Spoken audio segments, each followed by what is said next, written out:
Hello, world. This is the Brother to Brother Show. I'm your host, K Mo. Thank you for taking this journey with us with real men, real problems, real solutions. Let's go.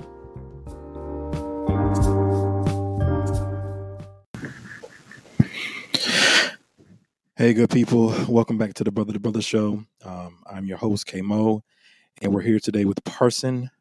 We're going right into our interview. Today, we're talking about how do you know she's the one? Here we go. Okay, so talk to me a little bit about the work.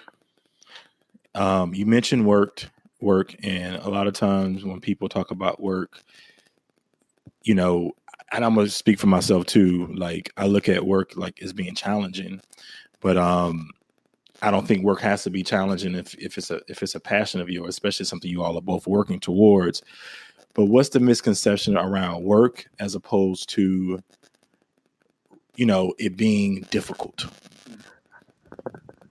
To me, I see work as a shorthand of saying doing something together and individually that comes at a cost but has great reward.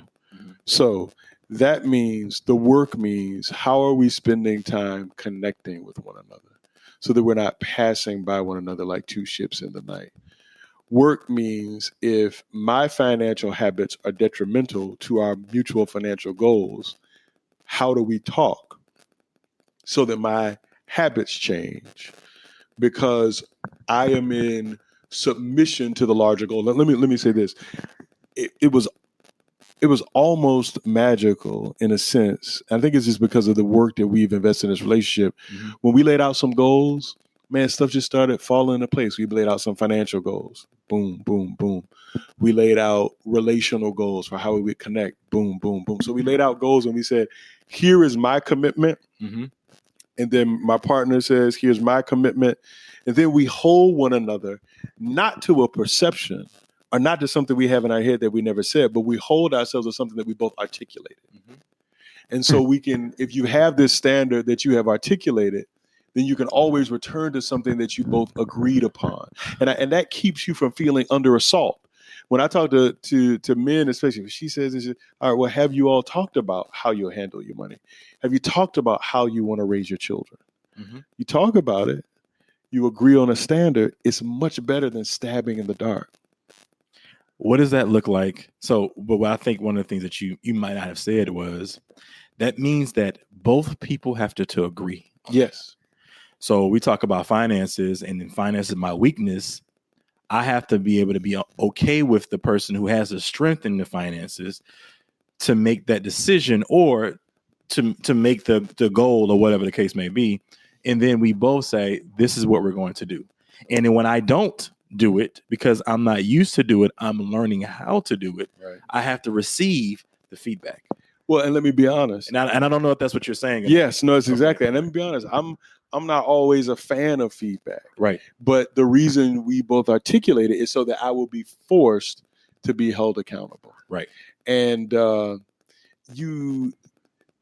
problem is we have a culture that tells us we want people around us who will say the things we want to hear. Yeah.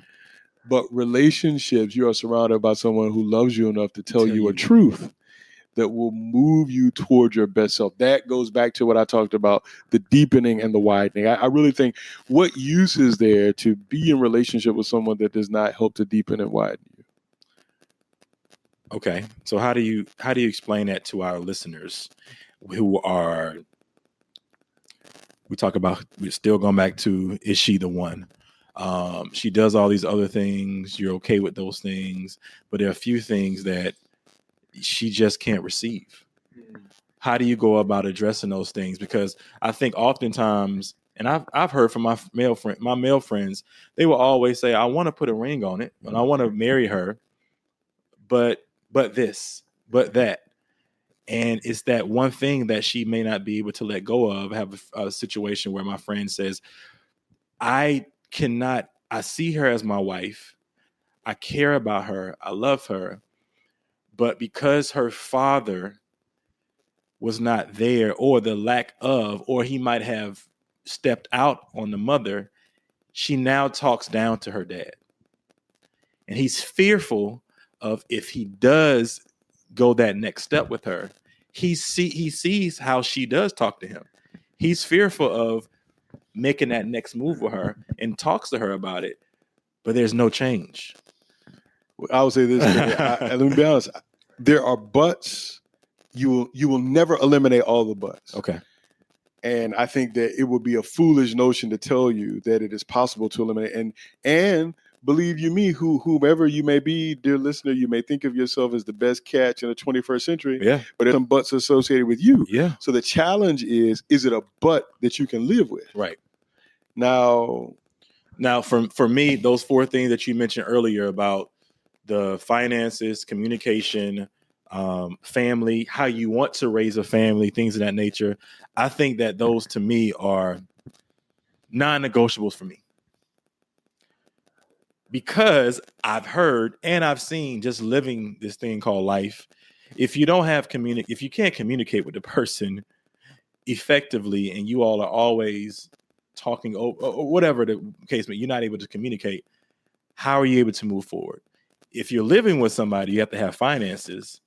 You have to know how this person is spending the money here, they're spending the money there, so that you all can have a living still moving forward. If you want to have a family and you don't ask those questions and have a family, and then you come up with those questions later on down the line that you might get, well, she this or he this. So I think those things, to me, I would suggest anybody, if you don't already model those things or have those things in your thought process before you think she's the one, you should have those things that she's the one. What do you think? No, I think you're right. Because a lot of we're talking to men here who don't know. Like you said years ago, and you have a model, and I'm sure they've given you a lot of information. Oh, yeah. Just like I felt like I had a strong enough foundation. I only found that out maybe 5 or 6 years ago, honestly. If I was honest with myself and understand now what relation, because I always heard communication is key, but I didn't know what that meant. So what do you think about those 4 or 5 things? Well, again, when I talk with people, faith, family, finances, sex, sexuality, communication, those are bedrock. And I think that, it will not work to interview someone around those things, because, as you know, you can say anything in an interview, right? But you watch. So you should spend time with that person, with their family. They should spend time with you and your family, especially if you're looking toward long-term partnership marriage. Right. You should be able to talk about. And here's a big glaring light. If there's any one of these things that people refuse to talk about, that's a sign. That doesn't mean it's impossible, but hopefully over time people will be like, let's say they're uncomfortable talking about sex.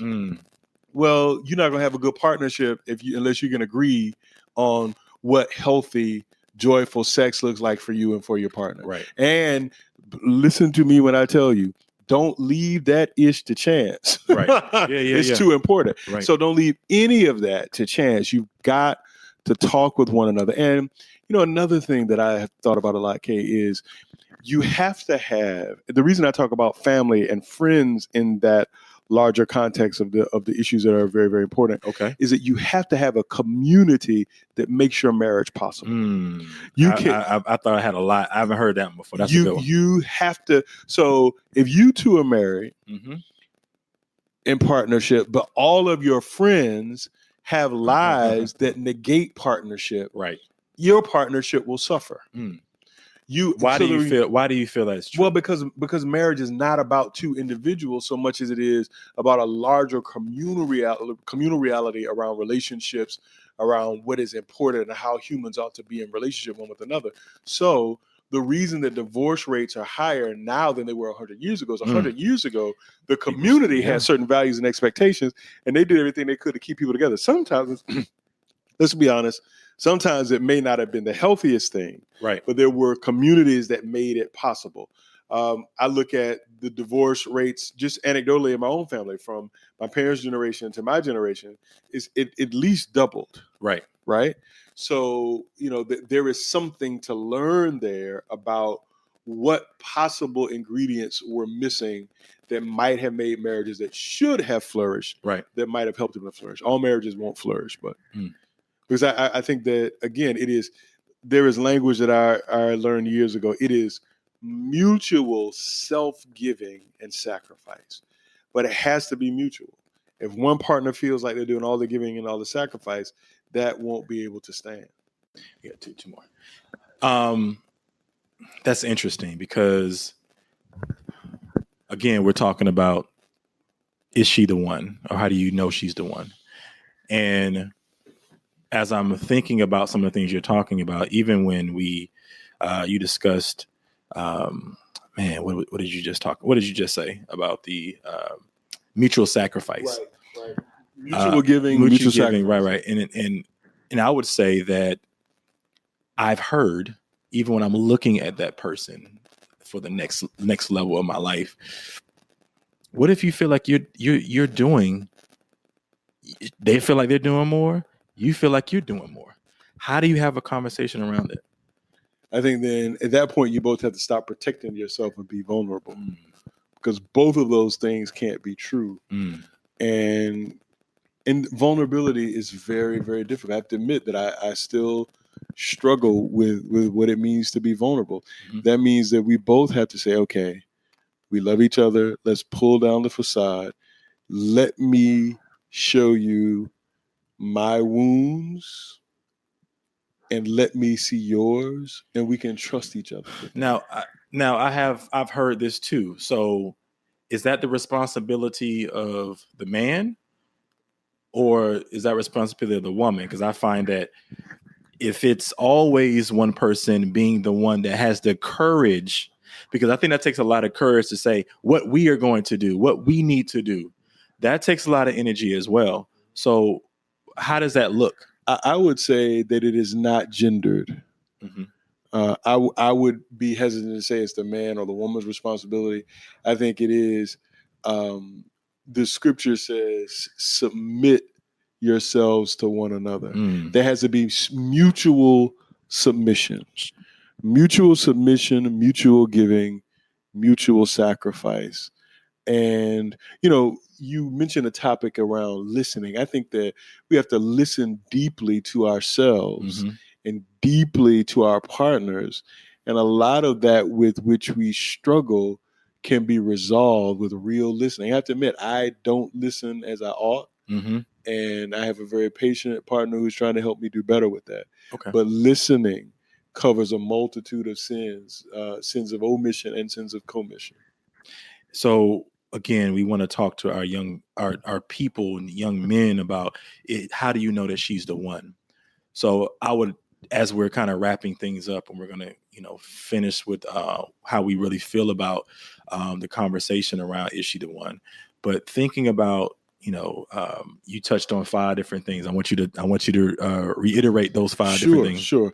Those things are faith, family / friends, faith, family, friends, finances, sex, communication, not in any particular order, but again, communication, sex, family, friends, faith, finances. In my research and in my experience, Right.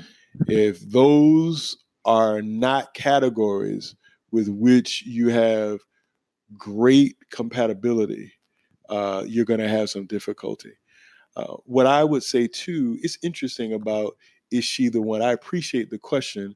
And while I pushed back on it, I will say that in my experience, there is something about some people that the sun doesn't set on your interest and on the energy that they give and that you give to them. So you could date 3 or 4 interesting people, but there may be one that energy does not go away. They come back, and they come back at times in your mind we're like, where did that come from? Right. And I think that listening, to me, that has to do with the deepening. That is your authentic self and the wisdom of God trying to help you to see, to think. Yeah. And I think a big piece, and I'm sure you'll cover this, getting rid of the clutter Mhm. so that we can listen. The way that I deal with it physically, if I got a lot of work to do and my desk is cluttered, I can't get the work done. Mhm. So decluttering spiritually, emotionally, psychologically, so you could listen, because it very well may be that your best options are already in your life, but your life is so cluttered Mm. that you cannot see the treasure that's before you. And I think that's half the battle. I'll speak about a situation, and I think I may have spoken about it on the show before, but um, I had a situation when I was younger. The girl was about a year and a half older than me. Then I had another one she was 2 years younger than me. These are all in my 20s. And I can honestly say that, I think I'm a good human being, a good person. I mean, of course, I make mistakes like everybody else, but I can still have those same conversations with them and tell them, even though I might have made some mistakes and it didn't work out between them and I, and they've gone on to be married, have children now, and I wish them well. I love them for it. But I always say, even when I meet somebody new, I appreciate those women. And I appreciate them so much because this very thing that you said about the energy, it was something different about them. They held me accountable. Their spirit was always nice, always positive, even to this day. Now, of course, I'm not in a relationship with them, but even during that time, even when I made a small mistake or made a big mistake, they were still able to talk to me. They still were able to have a conversation with me. And I think it's what you talked about with being vulnerable, with decluttering. You can talk to them now and they could talk about anything that's going on in their lives. But those women really did something to me to show me a feeling that I didn't even know I had, to then when I meet somebody new, because like you said, we live in a place where everybody got a degree, 2-3 degrees, has their stuff together, things of that nature. You can find a lot of those here. However, I think it's the energy that they give off that says that I'm already decluttered. I'm ready for something. And it's for me, and I talked to a lot of my friends about this. It's usually great at the beginning, like you were talking. I mean, you hit the nail on the head. It's great at the beginning. People can say one thing, people can say they're great communicators. And then when it's time to communicate, and I always will say this, I have a tendency to wait for the difficult times. I don't care how great we are. And I think that's a lot of times my past relationships, they always want to get it out of me. Do you like me? Do you care about me? I'm really waiting for us to have not a huge scene of a time, but a difficult time to see how we are managed to get past that. And I know that may sound really weird. And some people may say, well, you seem like you're waiting for somebody to mess up. I don't think anything is that big where you can mess up, where you can't get over, especially if you're a spiritual person, you believe in God and you have a certain way to heal. But it's all about, to me, how you handle the situation and can we move past it? If I can move past it with you, I would say to those gentlemen, if you can move past it with somebody and know in your heart that person has a good heart and those other things that we talked about, I think that's the one that I would look at. I'm not sure how you feel about that. No, I would definitely agree. I mean, you do not know who you are without adversity, and the natural phenomena I always recall. The only way you get a pearl is for the mollusk to bring into itself an irritant, sand, something it can't get out. And the pearl is formed around the thing. The pearl actually is created from the midst of an irritant. And diamonds are created deep in the hottest belly of inner earth, through challenge, through heat, through difficulty.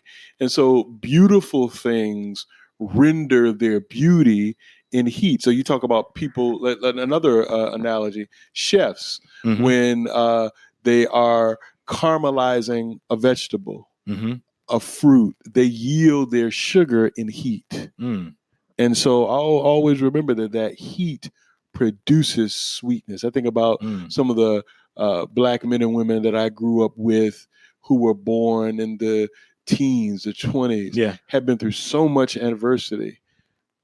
but there's a sweetness, a steel sweetness that emanated from them because they had been through some struggles. And I really think that what a partner is someone who remains sweet in and through struggle. You are sweet and with and for them. They are sweet with and for you. And that sweetness is not without irritation or heat, but in the end, it yields something that is as beautiful as a pearl, as precious as a diamond. Wow. Thank you for that. Thank I you. want us to cover one more thing and then we're going to head out. Sure. You spoke about, because I haven't been as deep as you have in relationships, and coming from a man who is a man of God, who's spiritual, who's imperfect, Oh, yeah. us too. Can you talk to our listeners briefly about how do you know she's the one, from the one that you had to the one that you have now, that you feel like she's going to be the one that you spend the rest of your life with? The one that I had, we were good together for a time, but frozen possibly by a fear and an unwillingness to face challenge and to communicate more so on my part. And I'll take responsibility for that. That's good. You hear that, gentlemen? Yeah. The current situation is with someone with whom I share all of the values that we mentioned: faith, family, finance, communication, sex. We share similar values, but there no longer is the fear of being open. So I want to just go right back to that Genesis story where the man and the woman encountered a serpent and blah, blah, blah. And they begin to knit clothing for themselves because they determine they're naked. And when God encounters them, God says, "Who told you were naked?" Here's the thing. The only way for partnership to work is for you to stay naked. Yeah. If you spend your time with your partner putting on 10 layers of clothing like it's the Arctic tundra outside, it's not going to work. Nakedness is required for the intimacy and vulnerability that will make a partnership rich. That was powerful. Yeah. Anything else you wanted to share with our listeners? We missed some of our. We had a few things that we talked about earlier around how we learned of this notion of how did you know she was the one, from us listening to our fathers, listening to society, listening to our grandparents, and like I said, I gave my view of, I would ask, hey, how do you know she's the one? And I would always get over and over again, I knew she was the one, because you get a feeling. And I think that those brothers were right. There is a feeling, but let's be clear that feelings are not enough. And I think that they were also, you'll feel something, right. But last time I checked, credit card companies and mortgage companies don't accept feelings. Right. And feelings alone will not a partnership make. This is what my mother says, and I trust her wisdom. Mm-hmm. She says that marriage is 90% work and 10% love. That love is the glue that keeps your ability to do the work that makes it possible. So she's not saying that it's onerous and I hate it, but she's saying, listen, love don't pay bills. Right. So you've got to love one another, but you also have to have a shared goal. And my parents had shared goals around finances, around children, around a future. And now, having been married for 46 going on 47 years, man. They were at the Tom Joyner family reunion. Man. They go to New Orleans together. I mean, they travel, they enjoy life, they enjoy their grandparents. Mm-hmm. And it's because they planned life that way. Right. They made sacrifices in the 70s and 80s that have yielded fruit in the teens. Right.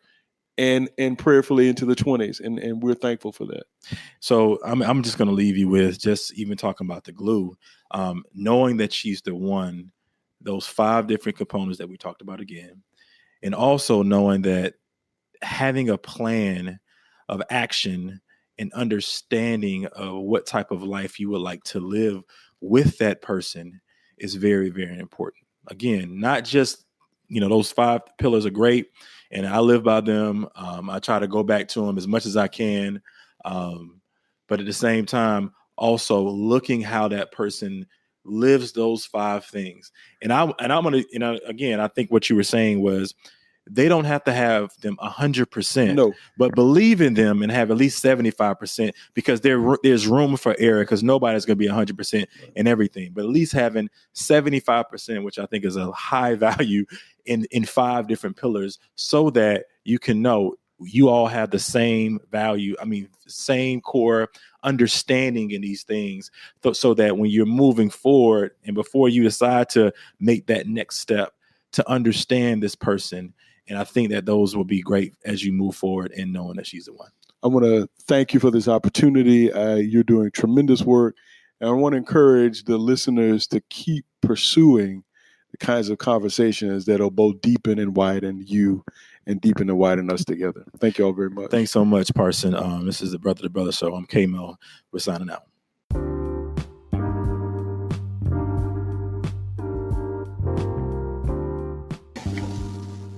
Please know we love you. Work with us, be with us, and know we're coming from the heart. This is the Brother to Brother Show.